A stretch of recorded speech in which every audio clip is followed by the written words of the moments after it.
Guten Tag und herzlich willkommen zu einer neuen Folge PS Speicher TV.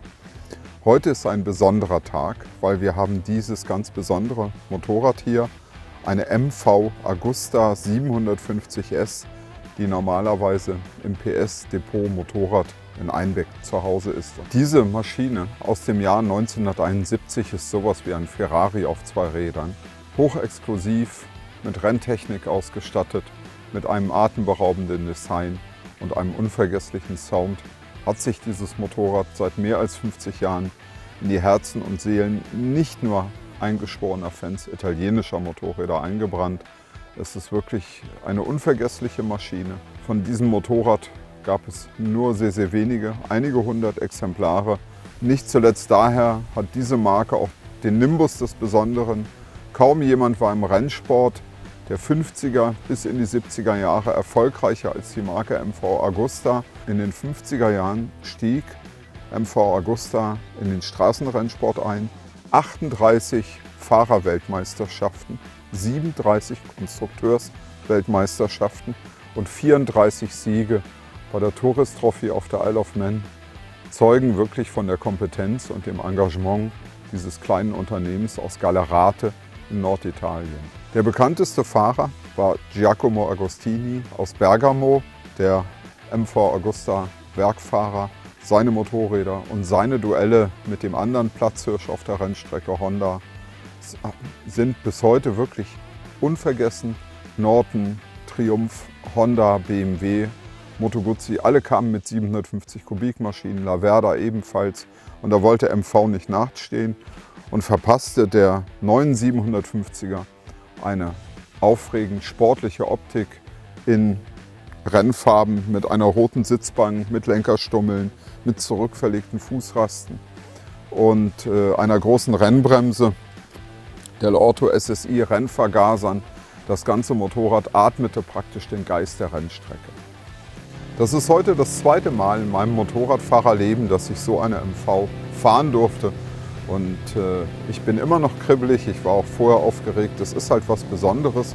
Dieses Motorrad macht einfach an. Es ist pure Emotion. Es ist ein tolles Motorrad zum flotten Fahren auf der Landstraße, aber sie hat nicht die Gene eines Racers.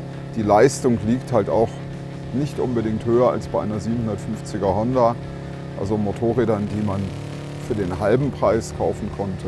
Aber für das flotte Swingen über Land bei Geschwindigkeiten zwischen 80 und 120 ist das Motorrad ganz, ganz perfekt und gibt ein wunderbares, souveränes und gleichzeitig aufregendes Fahrgefühl. Neben den wirklich toll gezeichneten Ausstattungsteilen wie diesem sportlichen Tank, der an die frühen Rennmaschinen von MV erinnert, an die Disco Volante, die fliegende Untertasse, deren Tankhälften auch so ausgebeult waren, der schönen Höckersitzbank, den schönen Rädern mit Borani Hochschulterfelgen, ist natürlich der Motor das ganz Besondere. Dieser Motor stammt in seinen Grundzügen aus dem Jahr 1935 und wurde von Pietro Remor für Gilera entwickelt. Der Motor ist komplett aus Sandguss und hat zwei konstruktive Details, die typisch sind für Rennmotorräder, nämlich einerseits das Fünfgang-Kassettengetriebe. Das Getriebe kann am Rand einer Rennstrecke bei Testfahrten, bei Schäden oder Problemen innerhalb von Minutenschnelle von versierten Mechanikern seitlich ein- und ausgebaut werden. Das gibt es sonst im Motorradbau fast nirgends. Und ähnlich komplex ist die Motorkonstruktion. Wir haben ein einteiliges Außenmotorgehäuse und in diesem Motorgehäuse ist eine Bankettkonstruktion verschraubt, bei der Kurbelwelle, Zylinderkopf und Zylinderblock mit den Kolben und den Pleueln praktisch in einer Einheit auch montiert werden, ohne dass der Motor aus dem Rahmen gehoben werden muss. Die beiden oben liegenden Nockenwellen werden nicht wie bei alltäglichen Motorrädern über eine Kette betätigt, sondern mittels einer Zahnradkaskade. Das macht die Ventilsteuerung noch präziser und robuster, gerade für hohe Drehzahlen, erfordert aber halt auch wieder immensen Aufwand bei der Fertigung und bei der Montage. Ja, das war's wieder mal für heute. Ich hoffe, ich habe Sie nicht gelangweilt. Ich habe mich im Sattel dieser Maschine keine Sekunde gelangweilt. Ich bin wirklich froh, dieses Motorrad mal wieder gefahren zu haben. Wie gesagt, das letzte Mal war es 1985. Auch damals ein Erlebnis, an das ich mich heute noch gerne erinnere. Und mein Freund, der mir damals seine Maschine lieh, hat die heute auch noch. Und ich bin froh, dass wir uns ab und zu treffen. Und wir sehen uns auch wieder bei der nächsten Folge PS-Speicher TV, zu der ich Sie jetzt schon herzlich einlade.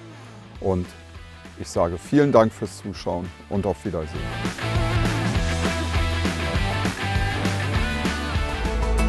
Unterstützen Sie den PS-Speicher und werden Sie Mitglied bei den Förderfreunden PS-Speicher.